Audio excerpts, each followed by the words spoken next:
Bienvenue à vous sur Grand Lille TV. On fait le point sur l'actualité de ce vendredi 21 juin dans la métropole lilloise.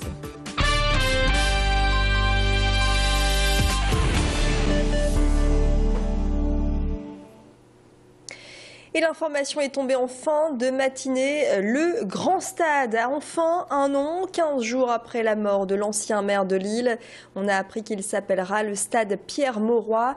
C'est donc le nom d'un nordiste, grande figure de Lille, qui va s'afficher sur cette infrastructure inaugurée en août dernier à Villeneuve-d'Ascq. C'était une proposition de Martine Aubry et elle a été adoptée quasi à l'unanimité cet après-midi lors d'un vote au Conseil de la communauté urbaine de Lille. Seuls 4 élus se sont abstenus. Des élus qui ont rendu hommage à Pierre Mauroy en observant 1 minute de silence lors de ce conseil. Une façon de remercier l'ancien maire de Lille qui a permis le développement de la métropole et était également à l'origine de la construction du Grand Stade. Je propose d'écouter Martine Aubry. C'est un peu le symbole du rayonnement, de l'attractivité de la métropole telle que Pierre Mauroy l'a portée.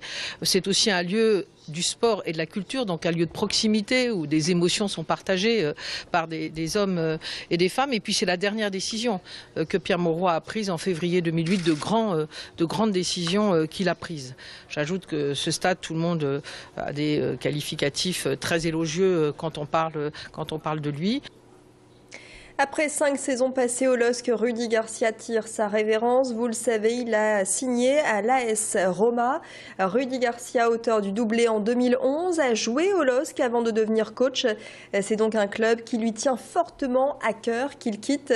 Cet après-midi, il s'est exprimé en conférence de presse à Lille. L'ancien entraîneur des Dogs en a profité pour passer un message aux supporters lillois. C'est vraiment le seul regret qui va me rester de mon long passage et de mon histoire avec le LOSC en tant qu'entraîneur, parce que j'oublie pas que j'y étais joueur aussi, c'est ça, c'est de ne pas avoir dit au revoir à mes supporters sur le dernier match contre Saint-Etienne. Si j'avais su, je pense que je serais resté longtemps sur la pelouse, au moins 30 minutes à passer du moment avec eux. Mais je profite puisque vous m'en donnez l'occasion pour le faire, je les remercie sincèrement, ils ont toujours poussé l'équipe, ils ont toujours été derrière moi, et franchement ils sont pour beaucoup dans le fait que l'équipe a eu envie de leur donner du plaisir, de produire du jeu, de faire du spectacle, de marquer des buts et d'être fort mentalement pour aller chercher des titres. Dans le reste de l'actualité, après Christiane Taubira, c'est Manuel Valls qui s'est déplacé à l'École nationale de protection de la jeunesse à Roubaix.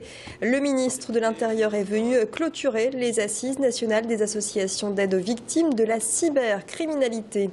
En 2010, la fraude bancaire et les escroqueries sur Internet ont représenté 1,7 milliard €. La cybercriminalité est en hausse, mais les techniques de la police se développent également pour tenter de déceler les arnaques. Manuel Valls a mis l'accent sur la nécessaire coopération des pouvoirs publics et des associations d'aide aux victimes. Et puis à l'occasion de ce déplacement, il est revenu sur le braquage survenu hier à Cambrai d'une bijouterie. Il y a 2 ans, le propriétaire avait été tué et cette fois, c'est la veuve qui a été blessée. Je n'ose imaginer ce que cela représente pour elle comme traumatisme après le meurtre de son mari il y a 2 ans. C'est une femme courageuse, c'est une élue engagée qui a des convictions. Beaucoup a été fait pour l'aider, la soutenir dans ces circonstances très difficiles. Elle-même a mis sa bijouterie totalement aux normes. La police fait évidemment régulièrement des rondes, mais nous faisons face à des individus très déterminés, très violents. Le Conseil régional renouvelle son opération TER Mer, TER Vert. L'an dernier, 90 000 personnes ont profité de ces offres, soit 1 € l'aller-retour en train vers les plages du Nord ou encore les parcs régionaux. Dunkerque, Le Touquet, Saint-Omer ou l'Avesnois. Les destinations sont multiples, accompagnées de différents services, location de vélos ou navettes en bus. Une opération entièrement financée par la région.